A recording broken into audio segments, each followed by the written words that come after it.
So what? Because this is the first name that has overlapped, we're gonna go through it, right?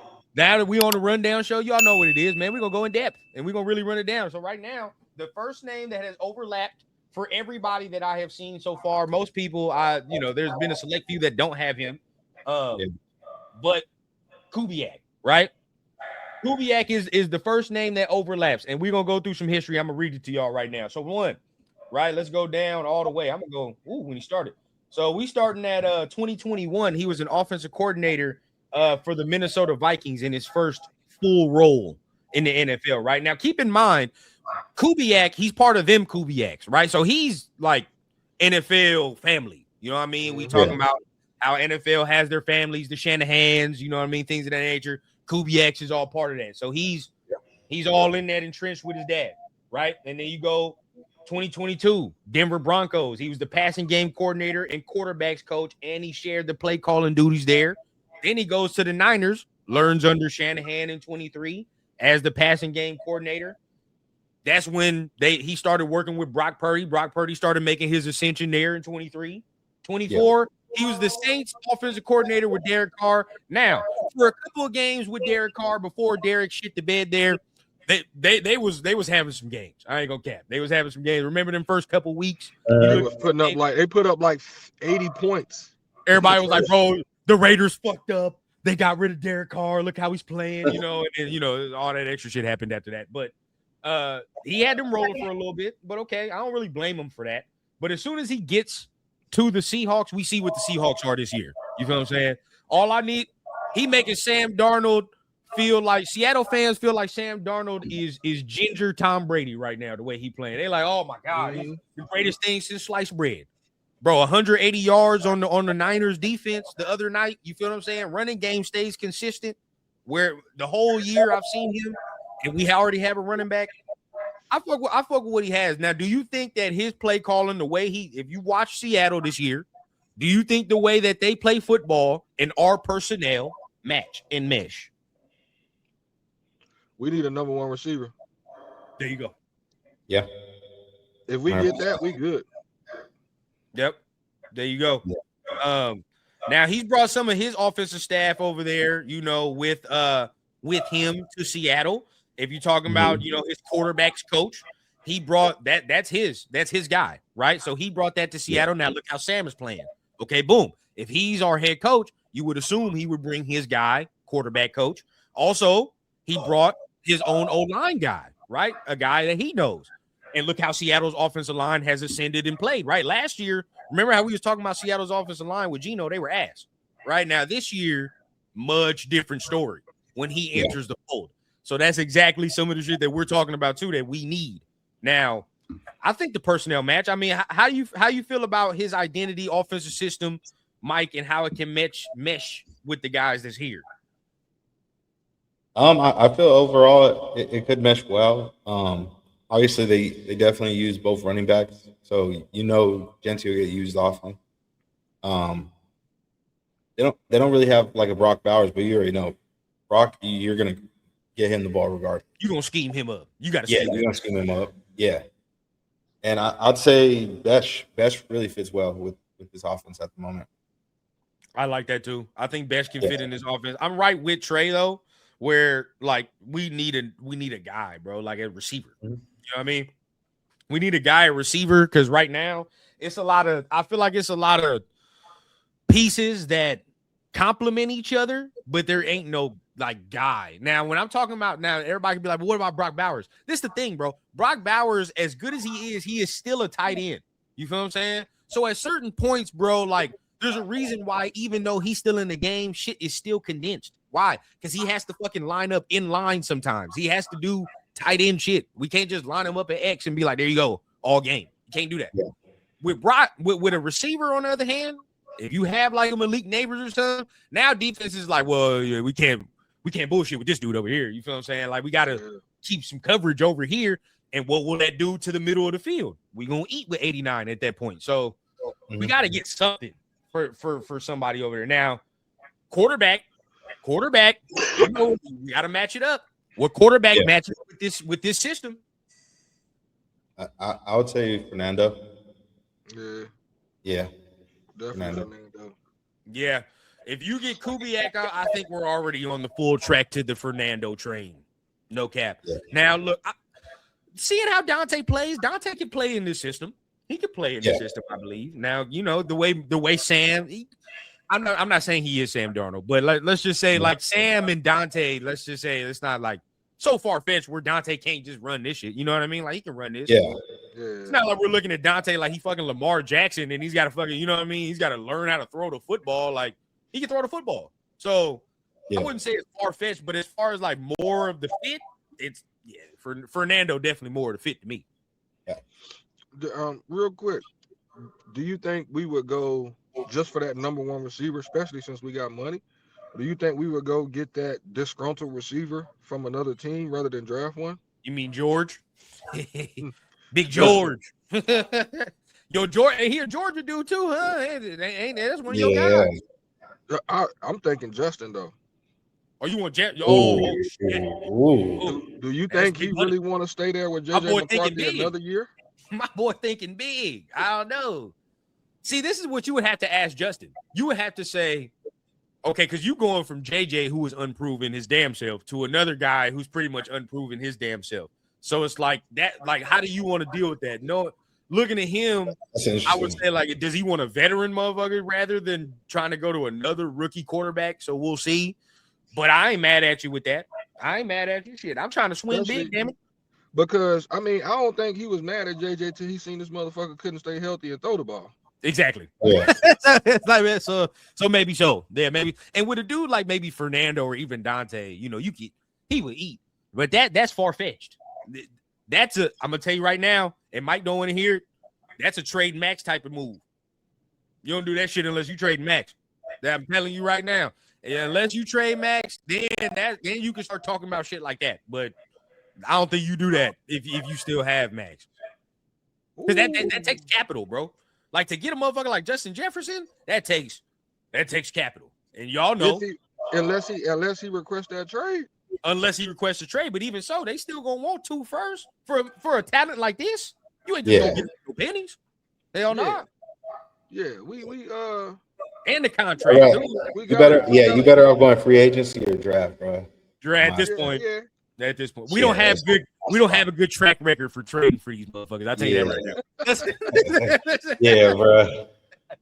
A little PTSD there. Yeah, receivers, we have a good track record at drafting receivers. I'll tell you that right now. Yeah. Our organization has a cool track record at drafting receivers. But when we trade for them, oh, no.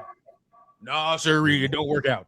Randy Moss, Devontae Adams, Antonio Brown. The list continues. Tyrell Williams. Nah, bro. No, sir. My guy, hey, no cap, though. If Tyrell and Antonio Brown would have played together with that team, though, I think that shit could have been legit. Tyrell he just got hurt. He just kept getting hurt and shit. He wasn't bad. He just kept getting hurt. I didn't know where plantar fasciitis was until him. You feel me? I'm like, damn, bro. He was nice when he played. Like when he played, he was cool. He just could not stay healthy. That was his fucking problem. But there's so many draft eligible receivers. You know what time it is. Oh, rundown, you gonna be so fun. Where it's like we can watch these guys and be like, yeah, we can just draft this guy. We're pick 36. You know what I'm saying, in the second round. So it's like somebody gonna slide. Somebody gonna slide to us that we can just immediately grab. You know what I mean? So look, I see somebody who just said this right now. Okay. KC did it with Kelsey, and I think Bowers has a higher ceiling with it, which is true. But we're not drafting Patrick Mahomes. That's the difference. They had Tyreek Hill too. They had Tyreek Hill too. Yeah, bro. They had Tyreek Hill for a good amount of time. So you know what I mean? And they had Tyreek Hill all up until the point they felt that Patrick was good enough to do this shit himself with Kelsey. You know what I'm saying? And at that time, they went and got a fucking top 5 defense. Yeah, bro. Patrick the organization had to feel comfortable enough that Patrick, and this is why I keep saying I hate that organizations do that. Oh man, we got the greatest quarterback ever. Maybe he don't need the best offensive line and weapons. What are we saying? You know what I'm saying? Like this shit sounds fucking stupid. Like, bro, of course you will want to get your guys the best guys you can. That's what the fucking Ravens do. That's what the Chiefs were doing for years upon years, and that's why the Chiefs are in the position they are now. because they kept saying, "Oh, Patrick can do it. Patrick can do it." Not so long, bro. It can only be for so long that he can put the cape on. You know what I'm saying? So it's like you got to have the team built around him to shit adapts way faster than it used to. Where like when the Patriots was fucking running shit, teams couldn't figure out how to fucking adapt to that shit. Now, bro, these teams are seeing that shit, and you see when Patrick first came in, bro, motherfuckers wasn't playing no 3 high safety. Oh, hell no. When he came in, that shit adapted, bro. You know what I'm saying? Teams drafted to beat these motherfuckers, bro. Mm-hmm. Teams, bro. I'm gonna tell Baby Rundown this as he grows, bro. Teams implemented 2 safeties because of this motherfucker. Because of 15, bro. They were not doing that shit before 15 and Tyreek Hill. Bro, we're throwing 70 yarders over your dome piece. You know what I'm saying? So it's like now that you've adapted, like you said, I think we're going back to quarterback play where now you got to start getting that shit with your mental before the snap. Yeah. And I think that's where we're going at now, where it's like, all right, bro, I'm about to do that Peyton shit. I'm about Omaha. You know what I'm saying? All that extra. Hey, you see that video? You see the video of him and Kelsey brother when they switched? Oh, with a tush push. Bro, that shit had me dying, bro. I didn't see what they were doing. I gotta see that, but you got to send that shit to me. I gotta see that. Right. It was a tush push. It was a tush push, and then they did something else. Peyton be funny as fuck. I ain't gonna lie. Yeah. Now, okay, look, real quick. I will tell y'all this. This is gonna make you roll your fucking eyes, bro. I have seen some people that have started to compare Fernando to fucking Peyton. I need y'all to slow the fuck down. I need y'all to slow down. All right, don't jump out the window. That's a little crazy. I mean, we'll see if he win that natty. If he show improve these next 2 games, maybe. Hey, that's Hall of Fame shit right there, bro. It's Hall of Fame. Yeah, I don't know. That's a tough one. I would say maybe like the pre-snap. I get what they're saying, like the pre-snap IQ, but I don't know. Nah, that's tough. That's tough. Yeah, I don't know about that comparison, bro. He is very smart though. His football IQ is very high. I do see some Matt Ryan. You know what I'm saying? Like that for sure. I'm going as high as that right now. But Peyton, bro, like that's. I don't know. Now look again. I don't remember when Peyton was no recruit coming out of school and all this extra shit. So I don't know what time it is, right? So we'll ask the people that may be old enough to remember when Peyton was coming out. Where he was coming out? Tennessee? Fuck is it? Yeah. When he was coming out of Tennessee, what type of prospect was Peyton Manning? Didn't people call him generational? If I'm not mistaken. I really feel like people was calling Peyton Manning generational. Like I feel like I've heard that before. They was calling him like a generational ass quarterback coming out of Tennessee. And that's why his first year was so disappointing because he led the league in interceptions, right? And everybody was pissed. And then he comes back and he does his thing. So I mean, I don't know. Maybe I'm getting that wrong, but y'all let me know. Yeah, bro. And Matt Ryan, I see that all the way. That's probably the highest I'm gonna go right now. But that's not a bad quarterback to me. I don't understand why people look at that and that's bad. Like that is not bad. Matt Ryan was a very competent quarterback. Now look, this is the thing that you can ask about Matt Ryan. Did Atlanta provide the team around him that he needed when he was there? Yeah, I mean, for 1 year, yeah. I will say he had Julio, but that's about it. Yeah, that's it. Now look, for a couple, didn't he had Roddy White? Oh yeah, Roddy White for a time. But that defense was always ass cheeks. You know, that defense was always ass. I remember that for a fact. Shit. But you know, that 1 year where everything aligned. Remember, they had the running game. Was it Marcus Freeman? I believe. I might be saying some other shit wrong. Foreman. What was his fucking name? Deontay Foreman. Yeah, was it number 24? Dread, short motherfucker. Yeah, bro. Yeah. I might be saying his name wrong. I said Marcus Freeman. That's Notre Dame coach. Yeah, that's Tarman. Beijing man. Yeah. So off of that, I don't know, man. You know, they had when the running game aligned with Shanahan that year, and then you had Julio, you had all that. Yeah, he looked like how he's supposed to look. So I don't know. Yeah, man. We beat KC without Brock and Max, and they had Kelsey and Chris Jones. Big facts. Big facts. This is where we're at. I like this. I'm cool. Hey, bro, the last time we beat the Chiefs in a shitty year, you feel what I'm saying? We came back that next year. We had some promise. Remember, that was Derek and all them and Latavius Murray when we beat the Chiefs in that rain. We were shitty that year, but at least we beat them. That's how I feel this year. Yeah.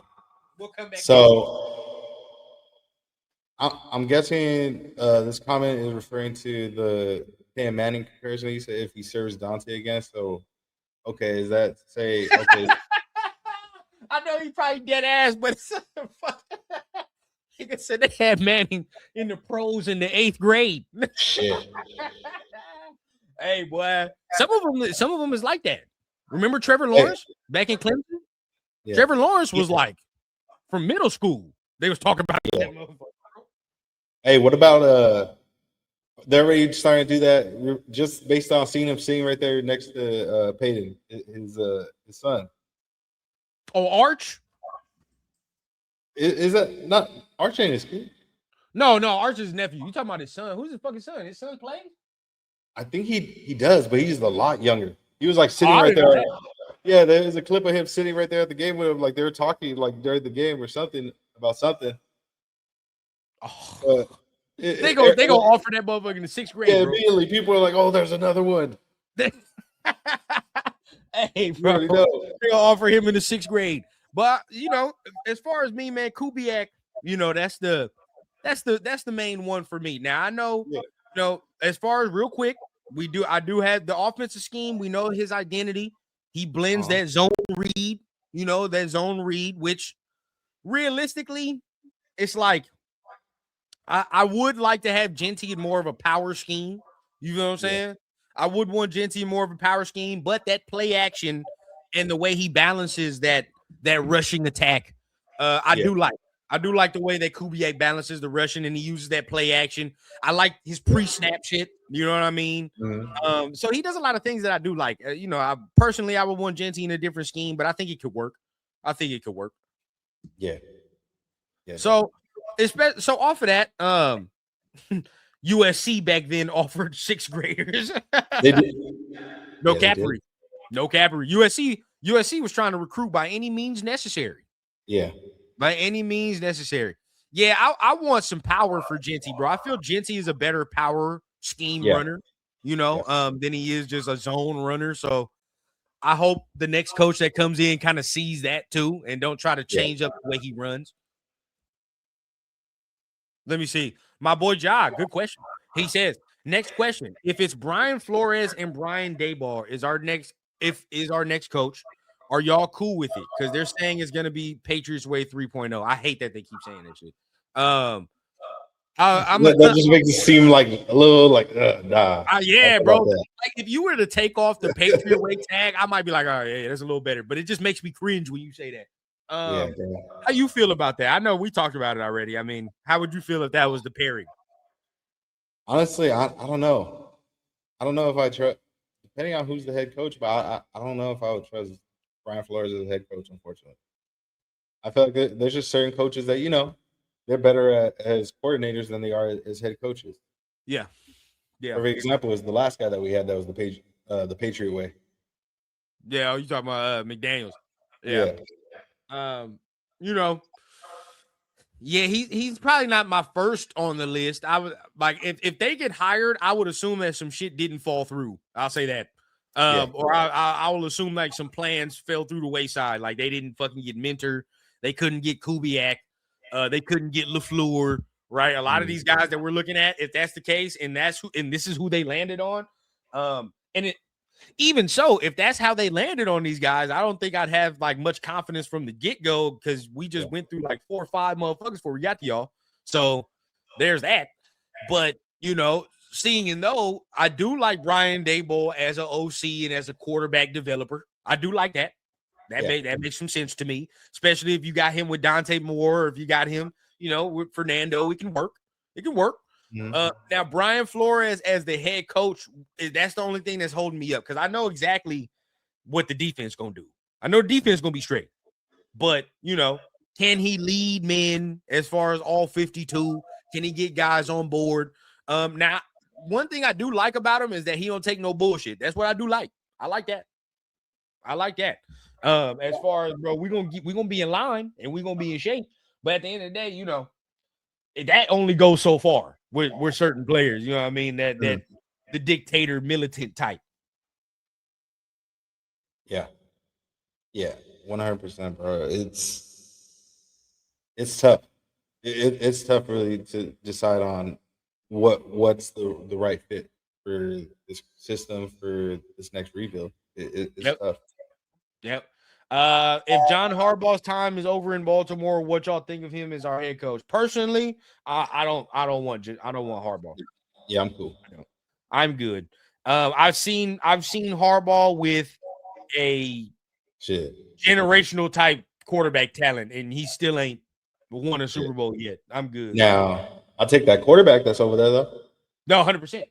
Yeah. Hey, we talked about this last night. Everybody that was with me on the stream last night, we was talking about that shit about Lamar. A lot of people hold up on the goddamn, on the what it might take and the amount of capital that it might take, to get him. But you see the way that motherfucker played last night? Different. Yeah. He's different. I'm gonna be real, bro. I'm gonna be real. Dominique, I'm not with Cliff Kingsbury either. I don't want him, bro.